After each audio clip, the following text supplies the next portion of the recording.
Hello folks, I'm the old sergeant. We have, perhaps, the most important election we have had in many, many generations. We now have a choice between a constitutional republic and a Marxist oligarchical dictatorship. It is clear. The Marxists have taken their mask off. They have shown us exactly who they are. They have told us what they will do and what they will do to us. Out on the campaign trail, you can see where they are constantly talking about what they will do to us.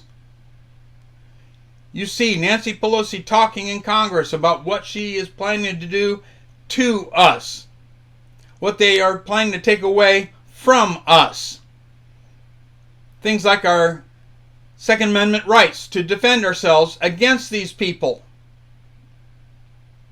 We have seen this happen before, over and over again in history. We have seen this, the same exact type of thing, the rioting in the streets, the useful idiots used to take down Russia. We've seen it happen in China. And in China today, you can see what a horrible, despicable place it is and what they do to their people. They have no care for their people whatsoever. Venezuela, a once very, very prosperous nation,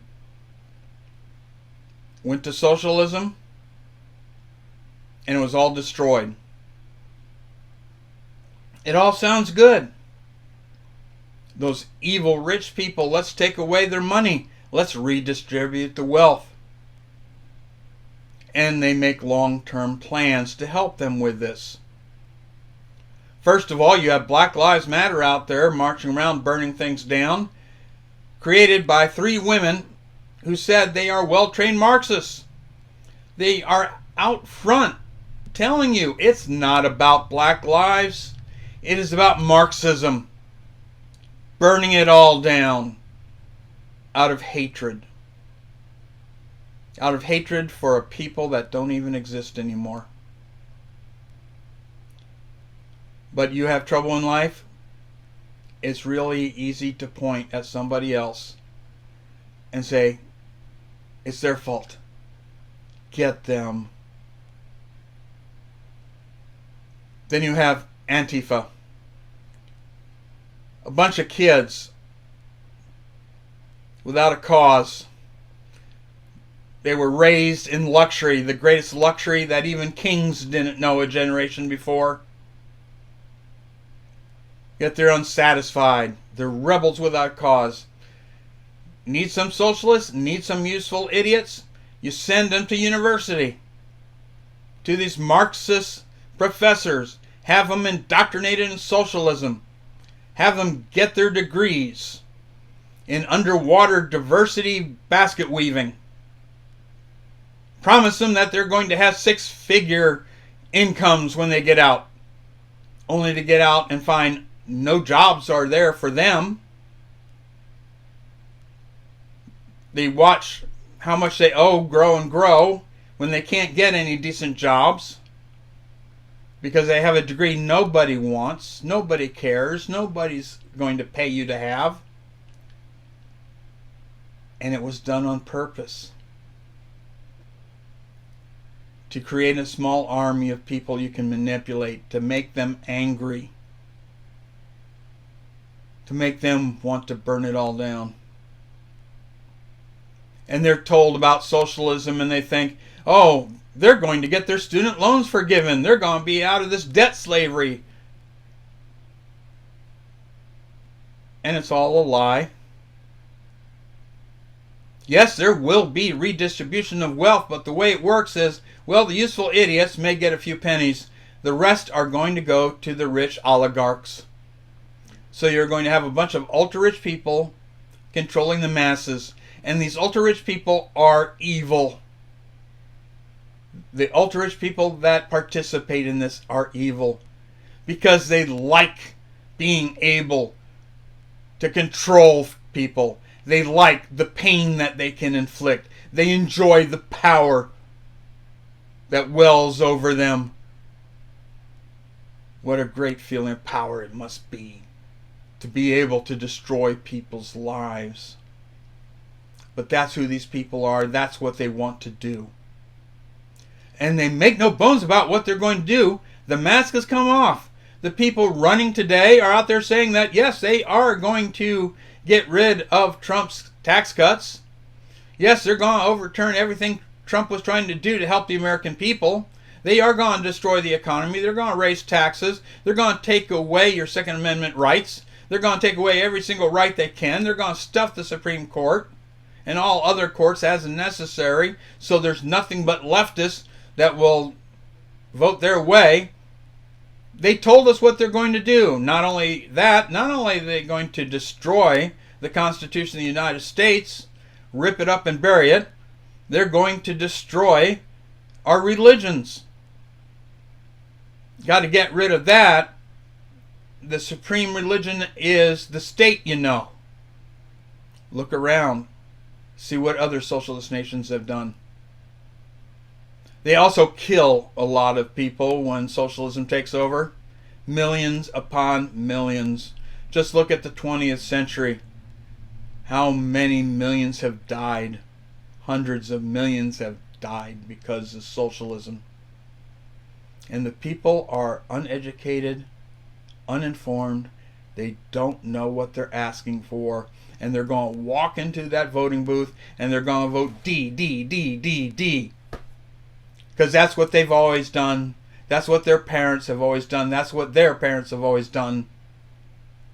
Without thinking, without researching, without looking at what's going on today, without caring about politics. I'm too busy. Shirking your civil responsibilities.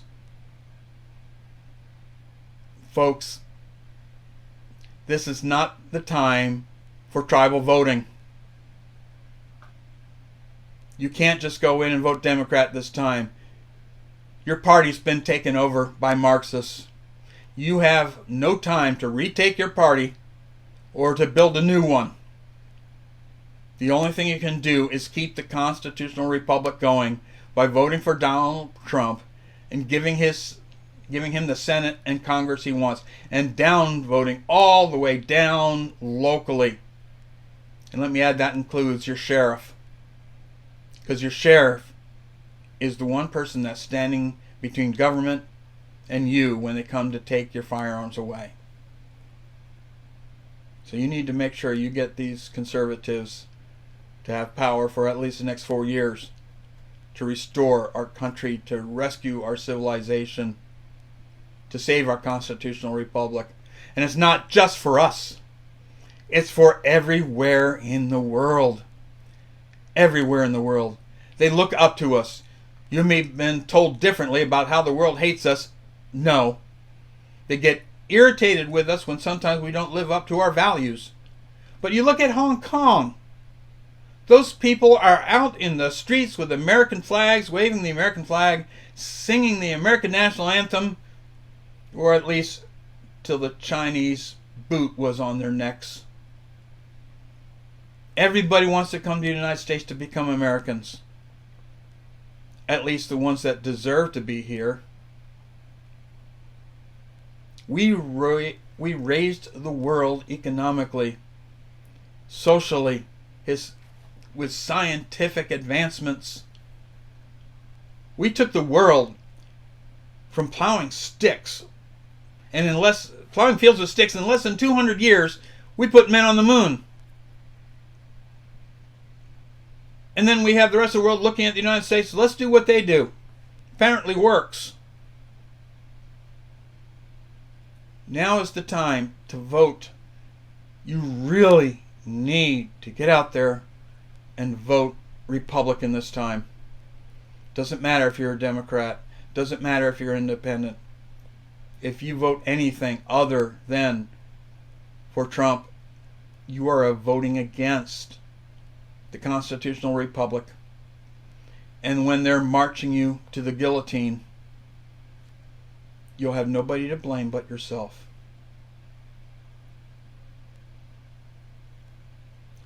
Ladies and gentlemen, I want to thank On the Mark for helping me out with this video. He is a good Christian man, raising a family. He's a good guy to listen to. Go like and subscribe at his channel. I've been following him for a long time. He's a heck of a guy. Damn it, I wish he was my next door neighbor. Love the man. And for y'all, God bless America, and God save our nation. What's going on, good people? I was in the kitchen putting together some lunch, listening to some video, don't know who, and talking about how, or you know, the guy on the video says, you know, I just don't see a world. just don't see a world in which Trump loses. I mean, look at the rallies. 57,000 people showed up in Pennsylvania. And I got this chill up my spine.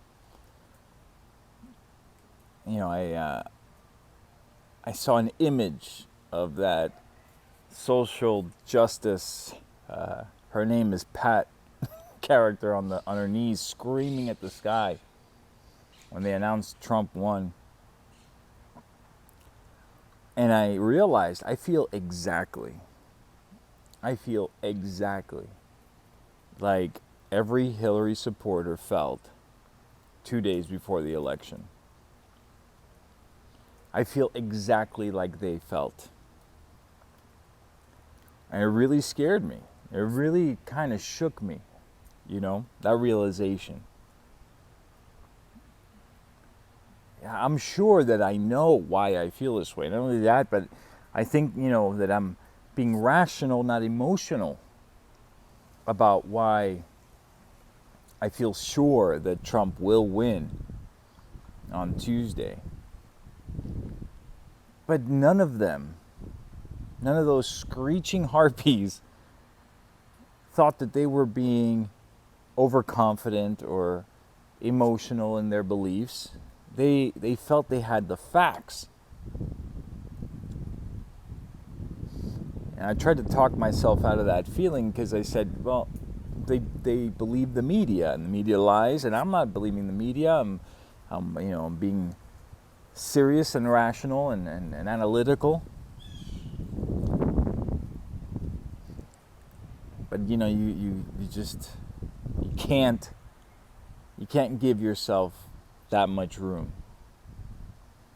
You know, if you're out there and you feel secure and solid in your belief that look at things, I mean, and look around you, there's no way Trump loses, then you're no different than that screaming harpy. I mean, I'm no different. You got to vote. You got to vote. And I know, I mean, just, you know, statistically speaking, you know, the handful of you that will watch this video, you're going, statistically speaking, you haven't gone to vote yet. You haven't voted. For whatever reason, you know. Now, I haven't had time. I haven't been able to get off work. You know, I'm hospitalized with COVID. Even that, you know, go ahead and sign a paper releasing yourself from the hospital against medical advice and go vote. And get mad at me if you want, YouTube, for advising that. This is important. It's never been as important. And here's the thing, right? Because we're kind of the boy who cried wolf on this. We sort of appear to be the boy who cried wolf on this, though we're not. Because we said this, right, during Obama Part 1 and Obama Part 2. That's when Republicans, true conservatives, started saying, hey, this guy is a radical. Okay, Bill Ayers is his mentor. This is no moderate. This isn't a hopey-changey guy. This is a radical. And thank God he only really had 2 years of full control. But in those 2 years, you saw what he did with Obamacare and the allowing illegals to stay here and just basically with his pen and with his phone, pushing through radical agendas by diktat. So we were right. As a matter of fact, he laid the groundwork for all of the social justice insanery that's going on. He laid the groundwork for the identity politics stuff that's gone on, that's been now installed in our government offices. Our government folks are taking sensitivity training, white man bad training, and all of that. That all started with him. We were right that the Obama election was the most important in our lifetime up to that point. And the fact that Obama did 8 years has resulted in a disaster, more divided than we had ever been. Our government agencies more powerful than they had ever been. The EPA, I mean, these are the people that are supposed to make sure there's not too much, salt in the soil or whatever the hell they do. They're supposed to be, pencil pushers and scientists, making sure that we're not poisoning the spike-necked wallaby or whatever the hell else they're looking to save around here. All of a sudden, they've got the power to shut down people's homes, their homesteads. Somebody puts in a pond on their private property. They came in and they fined the guy like 10 grand a day until he filled it in. They were able to shut down grazing pastures for cattle ranchers on public land, just by deciding to do so. That was all Obama, who inflated the size of government and most importantly, inflated their power. Regulation just exploded in those 8 years, like it would in any socialist nation. The government's got to be involved on every level. They have to have full control over every industry. And so we were right. So trust us again. Trust us again. This is the most important election of our lifetimes. You take a look at what America was 13 years ago. And then 4 years ago, and you see an overinflated government intrusive in your life. And then in these last 4 years, regulation down, elbow room for the entrepreneur to succeed. And then compare all of that to what Biden is saying he's going to do. Right down to the Supreme Court. If he wins by the end of his first term, there'll be a minimum of 13 justices, the bulk of which will be liberals. He's talking about shutdowns, ending what Trump has committed himself to do, which is federalism, which is allowing states to make up their own minds on what it is that's important, what should be shut down, what shouldn't be. Giving states their rights as guaranteed by the Constitution. Biden says, nah. If enough of my bureaucrats give me the green light, I'm going to force shutdowns nationwide. And then just accept it. A Biden win means a Kamala Harris presidency. And Kamala Harris is simple. She's going to take away the Second Amendment. If she has the Congress and the Senate, God forbid, along with her presidency, our right to bear arms will be gone. And a civil war would inevitably ensue. But bottom line is, this is the most important election. And if you are watching me right now and you haven't voted for Trump, let's be clear. If you're voting Joe Jorgensen, you're voting Biden, so you're a jerk off. But if you're voting, if you haven't voted for Trump, you need to go and vote. Bottom line, you need to do it. You need to do it tomorrow. If you get docked in pay from your work, suck it up. Okay? Suck it up. If you know, like I said, if you're in the hospital and the doctor doesn't want to let you go, walk out. They're not going to kill you. They're not going to tackle you. They're not going to hurt you.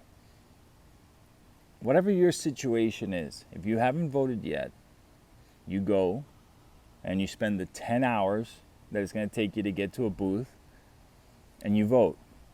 And you vote for Trump and you vote straight Republican ticket and you save us. You give us 4 years of a reprieve from what these lunatic leftists want to do to our nation.